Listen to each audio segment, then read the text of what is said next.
इस भिखारी ने सिर्फ अपने हाथों से उस बच्चे के सारे एनर्जी चैनल्स खोल दिए, फिर उसने अपनी इंटरनल एनर्जी उसे ट्रांसफर कर दी। चमत्कार की तरह बच्चा थोड़ी देर बाद अपनी आंखें खोलता है। इससे पहले लड़की ने भिखारी को एक रोटी दी थी, लेकिन उसी वक्त उसका भाई दिल की प्रॉब्लम की वजह से गिर गया। भिखारी ने जब देखा तो उसने तुरंत बच्चे के एनर्जी पॉइंट्स एक्टिवेट किए, फिर उसने अपनी जान की एनर्जी उसे दी और वो बच्चा होश में आ गया। वो बच्चा बचपन से हार्ट प्रॉब्लम से सफर कर रहा था और अपनी बहन के साथ अकेला रहता था। उसकी बहन पैसों के लिए स्ट्रगल कर रही थी ताकि उसका ऑपरेशन करवा सके। भिखारी ने उस रोटी के बदले उसे एक मिस्टीरियस टुकड़ा दिया। उसने कहा कि इसे बेचकर तू अपने भाई का इलाज करा सकती है। लड़की उस टुकड़े को लेकर पॉन शॉप गई। दुकान के मालिक ने उसे देखा और हैरान हो गया, क्योंकि वो उस किंगडम के प्रोटेक्टर वॉरियर की मास्क का हिस्सा था। जब सुप्रीम कमांडर को इस बात का पता चला तो वो भी हैरान रह गया। उसने तुरंत अपने लोग उस शहर में भेजे उस आदमी को ढूंढने के लिए। भिखारी की पत्नी और बेटी को जब ये पता चला तो वो बहुत खुश हुई। उधर लड़की ने अपने भाई का ऑपरेशन सक्सेसफुली करा लिया, लेकिन उन्हें ये नहीं पता था कि कुछ ह्यूमन ट्रैफिकर्स उनकी एक्टिविटी पर नजर रख रहे थे। माफिया बॉस का बेटा जेनेटिकली उस बच्चे से कंपैटिबल था, इसलिए उन्होंने प्लान बनाया कि उसे किडनैप कर ले। थोड़ी ही देर में उन्होंने उन दोनों को ढूंढ निकाला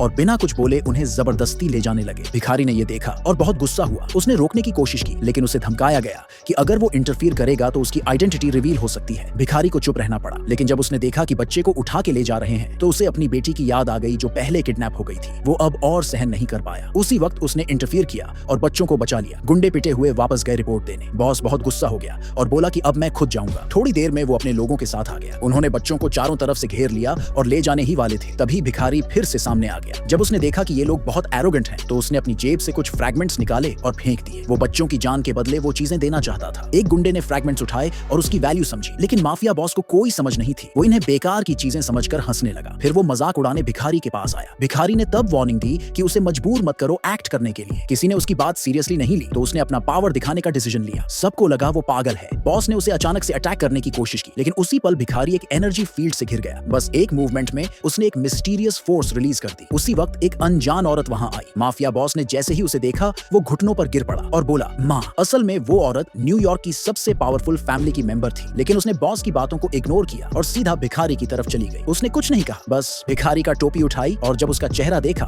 तो पूरी तरह शॉक में चली गई।